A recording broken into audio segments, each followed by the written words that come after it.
exposición prospectiva lo que pretende es reunir una selección de obras de Felipe que reúnen las series más representativas de su investigación artística, como es esta obra Subtractive Variability, en donde podemos ver los tres paneles de colores que son el amarillo, el magenta y el cian,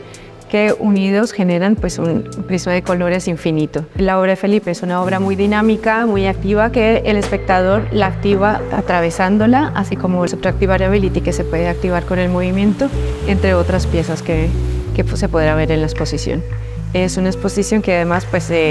no mira el pasado, sino mira el futuro de nuevas investigaciones y nuevos proyectos por venir.